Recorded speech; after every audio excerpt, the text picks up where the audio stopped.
There comes a moment when you realize that the greatest response you could ever give is no response at all. Not the clapback, not the long explanation, not even the argument you've rehearsed in your mind 1,000 times. The real power shows up in silence, in the stillness of your spirit, when you decide, I don't have to prove anything anymore. And that silence, it speaks louder than any words you could ever say. Because when you walk away, you're not just leaving behind the chaos, you're stepping into your own peace. See, people expect you to react. They thrive on the idea that they can pull you into the cycle of defending, explaining, proving, and begging to be understood. But when you finally recognize that your value isn't up for debate, you stop auditioning for a role you were never meant to play. That's when walking away becomes your loudest sermon. It tells the world, and even more importantly, it tells you that you know your worth too well to keep putting it on trial. At first, silence feels uncomfortable. It feels like defeat, like maybe you should have said more. Maybe you should have stood there longer to prove your side. But as the days go by, you start to notice something shifting inside you. The space that used to be filled with endless battles and draining words is now filling with clarity, with peace, with a new kind of strength. You realize that walking away wasn't weakness. It was wisdom. It was you saying, I refuse to let this moment define the rest of my life. Sometimes we think strength is in how loud we roar, how big we stand, how fierce we fight. But real strength is often quieter. It's the kind of strength that chooses to guard your spirit instead of wasting it. It's the strength that says, I don't need to win this argument because I've already won by choosing myself. That kind of strength doesn't make noise, but it shakes the ground. It shifts atmospheres. It changes the game. Walking away is not about running. It's about releasing. It's about laying down the need to control how someone sees you, how they spin the story, how they try to paint the picture. Because at the end of the day, truth has a way of standing on its own. You don't have to fight for it to be seen. You just have to live in it. And when you do, your peace becomes the proof. Your joy becomes the evidence. Your silence becomes the statement. I know it's hard. I know it feels like if you let go, you're letting them win. But you're not. You're not letting anyone win. You're just refusing to lose yourself anymore. Every step you take away from the battlefield is a step back into your power. Every time you resist the urge to defend what you already know about yourself, you're taking back the authority that was always yours. Think about it. There is nothing louder than peace. There is nothing more disruptive to someone who expected you to break than watching you bloom instead. They look for you to stumble, to chase, to explain, but instead you're rising, you're healing, you're glowing. That glow, that's the payback. That rise, that's the answer. That walk away, that's the mic drop. So don't despise the silence. Don't despise the walk. Every time you choose peace over pettiness, you're turning the tables. Every time you protect your spirit instead of proving your point, you're rewriting the story. And every time you walk away from what was designed to break you, you're testifying that you can't be broken that easily. Walking away isn't about them at all. It's about you. It's about the version of you that deserves to sleep peacefully at night. The version that deserves laughter that's not forced. The version that deserves to look in the mirror and actually recognize the reflection again. That's the version you walk toward when you choose silence over chaos. So if you've ever wondered what real strength looks like, it's not in the noise. It's not in the fight. It's in the quiet, steady footsteps of someone who finally knows their worth. Someone who knows they don't have to scream to be heard. Someone who knows the loudest payback is peace. Because sometimes the only thing left to say is nothing at all. There comes a season when you realize that the very things you thought were gone forever, the laughter, the freedom, the sparkle in your eyes were never truly stolen, only hidden beneath the weight of what you endured. Life has a way of convincing us that when we've been drained, when we've been silenced, when we've been dismissed, that the best parts of us have been taken. But the truth is, nothing eternal can be stolen. Your voice, your joy, your peace, your identity, they were never lost. They were waiting for you to remember, waiting for you to reclaim them, waiting for you to rise up and say, I want what's mine back. Think about your voice for a moment. How many times did you swallow words just to keep the peace? How many times did you shrink yourself so you wouldn't be seen as too much, too loud, too demanding? You silenced yourself thinking it was the only way to be loved. But love that demands your silence is not love at all. Your voice was created to build, to declare, to affirm, to sing, to pray, to release truth. When you take your voice back, you're not just speaking, you're resurrecting. Every word you let out becomes a seed planted in the soil of your new beginning. And then there's your joy, that deep childlike joy that once made the simple things feel extraordinary. Somewhere along the way, it felt stripped away. The light moments were replaced with heaviness, with constant tension, with walking on eggshells. But joy is not something anyone can take from you. It is something you stop giving yourself permission to feel. And once you realize that, you can reclaim it without apology. You start laughing again. You start dancing again. You start finding beauty in things you once overlooked. And with every giggle, with every smile, with every tear that falls not from pain, but from release, you're proving that your joy is untouchable. Peace may be the hardest to reclaim because it requires letting go of the noise that once defined your world. When you've lived in constant conflict, peace feels foreign at first. You almost don't trust it. But peace is your inheritance. It's your right. It's the calm you carry inside that says, I don't have to fight every battle. I don't have to respond to every attack. I don't have to explain myself anymore. When you reclaim peace, you step out of survival mode and step into living mode. You no longer brace for the next storm. Instead, you build in the sunshine. Reclaiming what was stolen is about remembering who you were before the breaking and realizing you are even greater now because of it.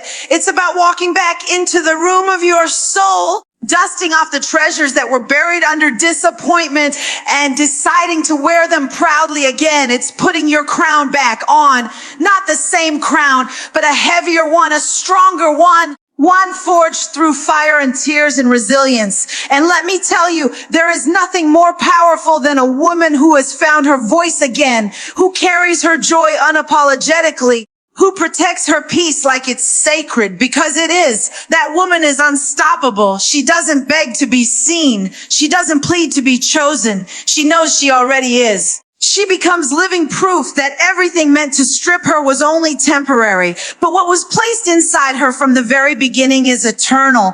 I know it feels easier sometimes to stay in the shadows, to believe the best parts of you are gone forever. But what if I told you they've been waiting right where you left them? What if I told you that the moment you decide to stop searching for permission outside of yourself, you'll find it all right here in your own hands, in your own spirit. Reclaiming doesn't mean going back to who you used to be. It means embracing who you've become, stronger, wiser, softer in some places, tougher in others. You may have been broken, but you were never destroyed. You may have been wounded, but you are still worthy. And as you reclaim every part of you that felt stolen, you'll see that nothing was wasted. Every tear watered the soil of your new growth. Every silence made room for your voice to echo louder. Every sleepless night paved the way for your joy to return with greater depth. This is what it means to reclaim what was stolen, to stand tall in the fullness of who you are and refuse to let anything or anyone ever make you small again. Because the greatest victory you will ever experience is realizing that nothing eternal about you was ever lost. It was only waiting for you to come back home to yourself. Healing doesn't always look like what we imagine it to be. We think healing means the pain vanishes, the memories fade, and the scars disappear. But healing is so much deeper than that. Healing is when the wounds that once controlled you no longer have the power to direct your steps. Healing is when the places where you were once broken become the very places you draw your strength from. It's not about erasing what happened.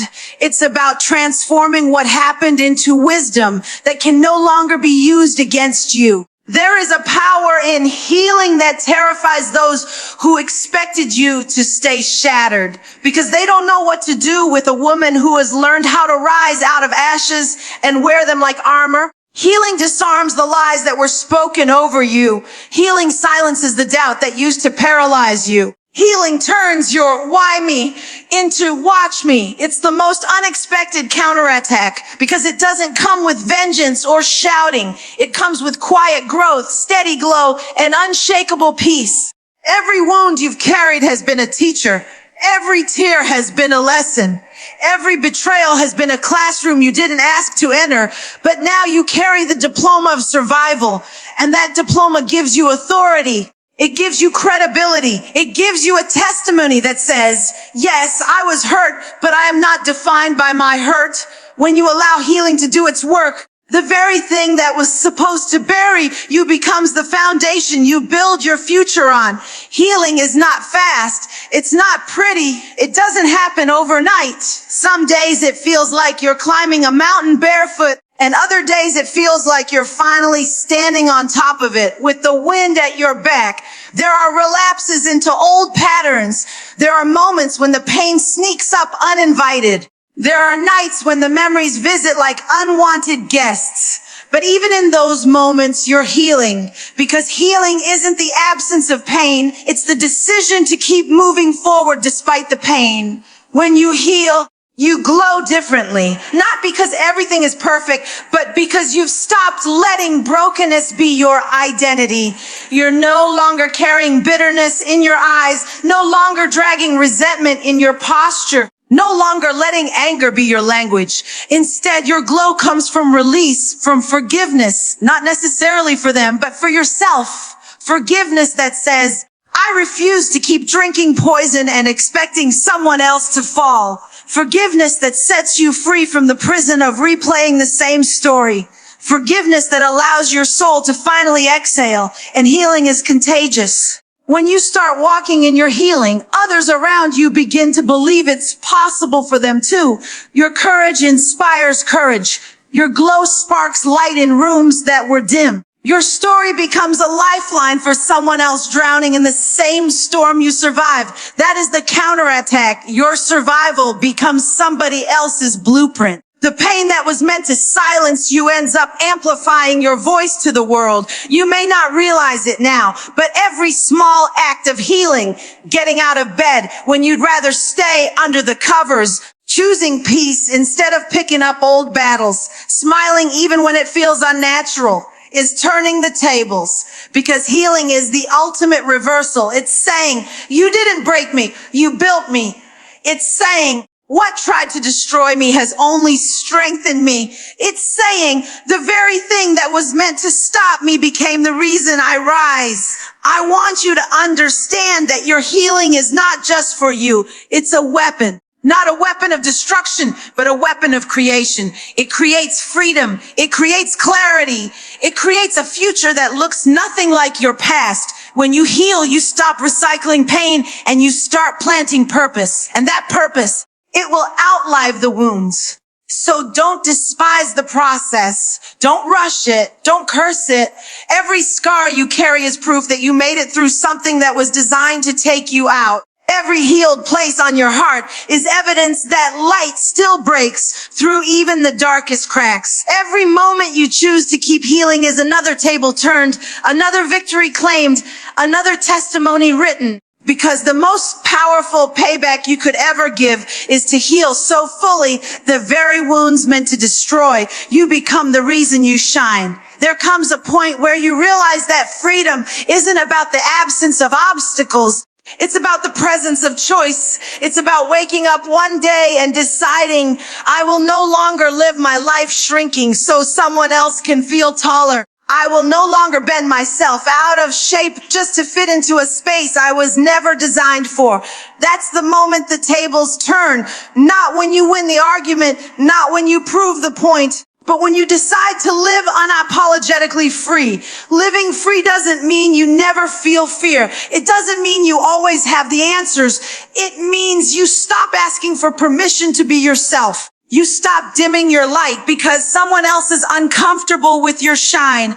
You stop apologizing for taking up space in a world that tried to convince you that you didn't deserve any. Freedom is the choice to stand tall even when your knees are trembling. Freedom is the decision to own your story even when it makes others uneasy. Freedom is saying, I am no longer negotiating my worth. When you choose yourself, you're not being selfish, you're being whole. Because every time you abandon yourself to keep the peace, you create a war inside. And those inner wars are the ones that drain you the most. Living unapologetically free means making peace with who you are, even when others refuse to. It's looking in the mirror and finally embracing the reflection instead of tearing it apart. It's learning to say no without guilt. Yes, without fear, and goodbye without regret. The most dangerous person is the one who is free, because freedom can't be controlled. Freedom doesn't beg. Freedom doesn't chase. Freedom doesn't stay silent to be accepted. And when you finally step into that freedom, it unsettles the expectations others had for you. They don't know what to do with the version of you that no longer bows to their opinion. But that's the beauty of freedom. It's not up for negotiation. Living unapologetically free doesn't mean you'll never be judged. In fact, you might be judged even more. People will question why you're so bold, why you've changed, why you don't tolerate what you once did. But freedom reminds you that their judgment can't chain you anymore. You realize their opinions are just echoes. They don't define you. They don't bind you. They don't break you. What defines you is how you choose to live, and what binds you is only what you allow. This kind of freedom comes with courage, and courage comes with practice. The first time you choose yourself, it feels heavy. The first time you say no, your voice might shake. The first time you stop explaining yourself, your silence might feel uncomfortable. But each time you choose freedom, you strengthen that muscle, and soon, it's not just a decision. It becomes your lifestyle. And let me tell you, freedom looks good on you. It looks good when you laugh without worrying who's watching. It looks good when you walk into a room and don't shrink to make others comfortable.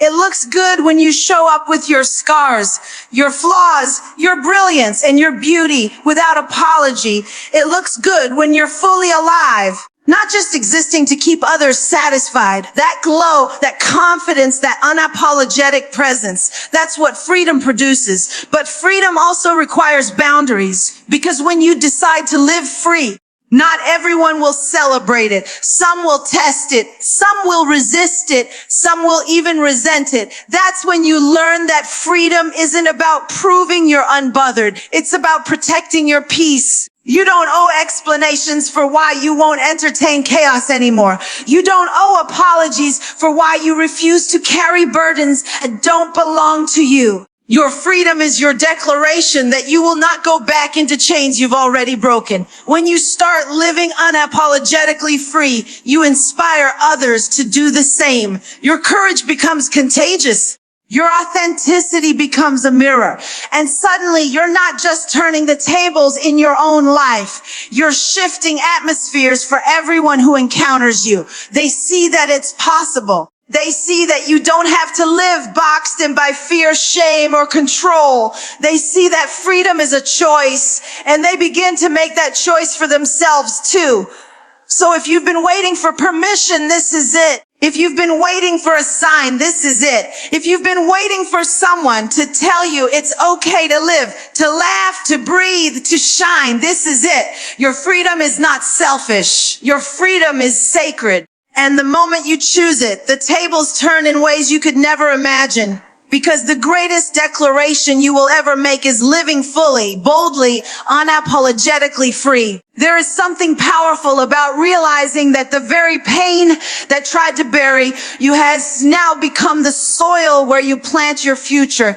Building beyond the battle doesn't mean pretending the battle never happened. It means using every bruise, every scar, every lesson as material for what comes next. You see, the fight was never just about what you lost. It was about what you would eventually create once you decided that loss would not define you. And when you step into that place, when you decide that your future is too valuable to leave in the ashes of your past, that's when you begin building. At first, it feels strange. You're still carrying the memory of what was torn down. And yet you're standing in the middle of an open field with the chance to construct something new. The temptation is to stare at the ruins, to keep replaying how it all collapsed.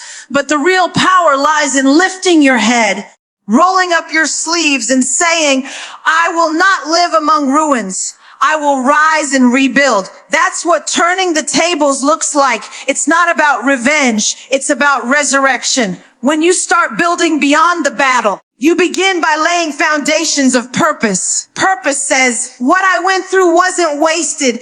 It shaped me, refined me, positioned me. Every sleepless night, every unanswered question, every tear that hit the pillow becomes a brick in the foundation of who you are becoming. That foundation is unshakable because it's not built on illusions. It's built on truth. The truth of what you survived. The truth of what you learned. The truth of who you are now. And here's the beauty. You don't build the same way you did before.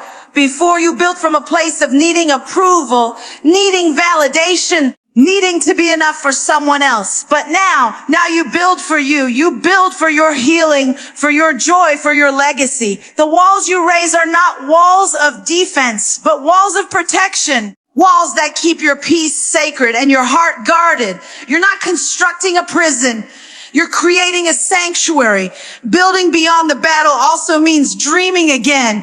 And that can be the hardest part. Because pain convinces us that dreams are dangerous, that hope only leads to disappointment. But every time you dare to dream, you're proving that the battle didn't win. You're proving that your spirit is still alive, still hungry, still reaching. And those dreams become blueprints for the life you're constructing. They guide your hands. They give you vision. They remind you that there is more ahead of you than there is behind you. There will be people who don't understand how you're still standing, how you're still smiling, how you're still creating after everything you've been through. But that's because they don't realize that building is your survival. If you stay in the rubble consumes you. If you keep staring at what broke, you start to believe you're broken too. But when you build, you rise above it. You say, I may not have chosen the battle, but I will choose what I do with it. And that choice is everything. You will find that as you build, you also inspire. People are watching, maybe quietly, maybe from a distance, but they see the way you've transformed pain into purpose. They see the way you've taken stones that were thrown at you and used them as stepping stones. And without even realizing it, you're showing them that they can build too, that their battles don't have to bury them either, that hope is not foolish, it's foundational. And as you keep building, something shifts inside of you. The bitterness fades. The heaviness lifts. The scars don't sting the way they used to. You start to realize that the battle may have left its mark, but it didn't end your story. It only gave it a deeper plot. You are no longer defined by the war you fought. You are defined by the life you created after it. That is the real victory. That is the real payback. Building beyond the battle is not about erasing the past. It's about redeeming it. It's about proving to yourself that the end of one chapter was not the end of the book. It's about daring to believe that the best is still ahead, that joy is still possible, that peace is still attainable, that love is still real. And as each new brick is laid, as each new dream takes shape, you stand taller, not because the battle didn't happen, but because it did, and you're still here. Because the greatest testimony you could ever give is not that you survived the battle, but that you built a beautiful life beyond it. There is something almost holy about the moment you finally reach up and place the crown back on your own head. For so long, it felt like it slipped away. For so long, you walked around bare, carrying the weight of shame, rejection, disappointment, and loss. You convinced yourself that the crown didn't belong to you anymore, that maybe you weren't worthy of wearing it. But here's the truth, the crown was never gone. It was waiting. It was sitting right there, waiting for the day you decided to stop surviving like you were less than and start living like the royalty you were created to be. The crown is not about ego. It's not about arrogance. It's about identity. It's about remembering who you are before life tried to tell you otherwise. It's about standing tall in the reality that you were born with value, with dignity, with authority over your own story. Somewhere along the way, life convinced you to set that crown down. Maybe it was heartbreak. Maybe it was betrayal. Maybe it was the endless cycle of trying to be enough for people who could never see your worth.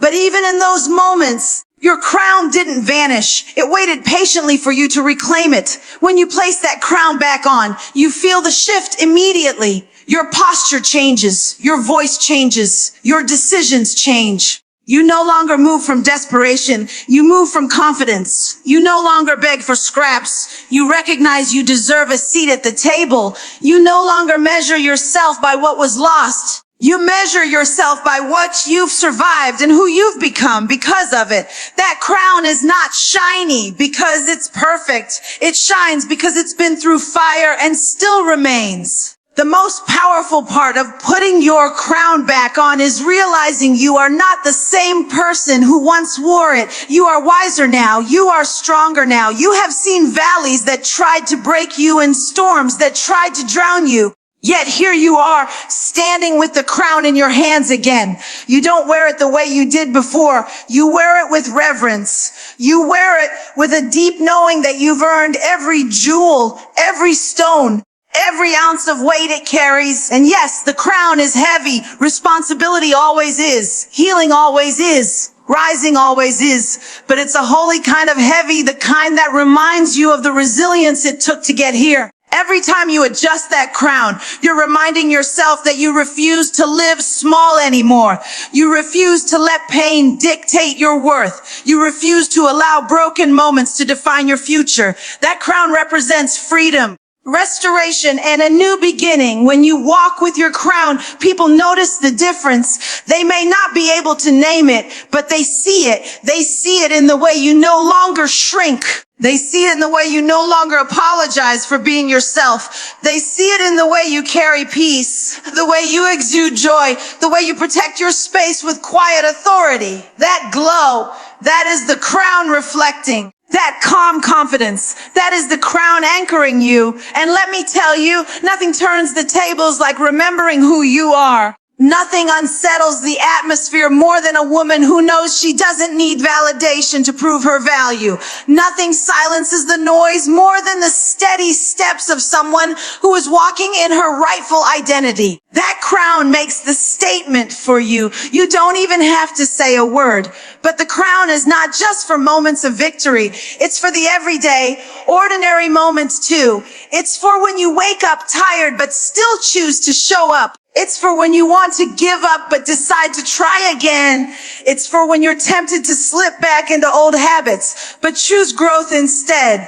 Every time you rise above what tried to pull you down, you are readjusting that crown. Every time you forgive, every time you love, every time you choose peace, you're securing it tighter on your head. You may have lost sight of it for a while, but the truth is you were always crowned. Life tried to convince you otherwise, but the crown never left. And now, with everything you've overcome, with everything you've rebuilt, with everything you've reclaimed, you wear it with greater strength than ever before.